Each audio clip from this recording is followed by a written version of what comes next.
আজকে একটা ব্লাউজ কিনতে গেছিলাম মার্কেটে, তো তখনই কিছু ফটো তুলে নিলাম মা মেয়েতে দুজনে। খারাপ ওঠেনি কি বলুন, দুজনের ছবি। তো মেয়ে এই চশমাটা পরলে কেমন একটু বয়স্ক বয়স্ক লাগে। এখানেই আমি ব্লাউজ দেখতে দেখতে শাড়ি দেখছি, তবে শাড়ি নিয়েও ফেলেছি। তো ব্লাউজটা নিতাম, যেই শাড়িটাই দেখবি সেটাই দেখি কি হয়। কটন কটন সিল্ক বেরিয়েছে না ওগুলো? ও কটন, সাউথ কটন। যে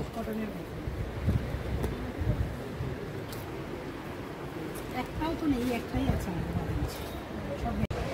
এটা কত বললেন দাম? 880। বহুত দাম। এগুলো এই প্রিন্টগুলো প্রচন্ড দাম, পিসগুলোই দাম। এই তো শিবমে আছে, আপনি দেখতে পাবেন। ওইটা টিভিটা সাউন্ড কমাতে হবে। বাড়িতে গিয়ে দেখলাম একটা বিরিয়ানির প্যাকেট।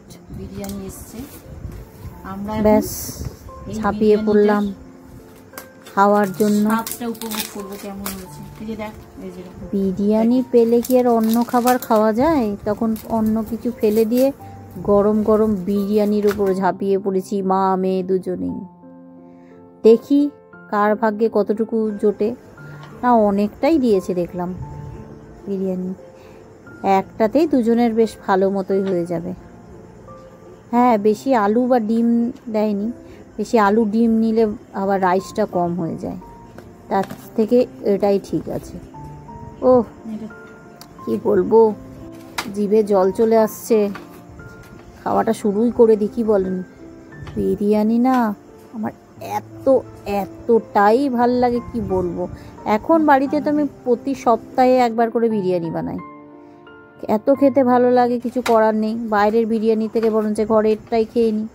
তো প্যাকেট তো আসতেই থাকে, ফেলে তো দেবো না। বিরিয়ানি হলে খেয়েই নিই।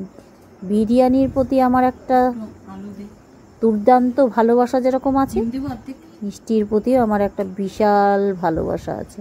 এই দুটো মনে আমি জীবনে আর ছাড়তে পারবো না।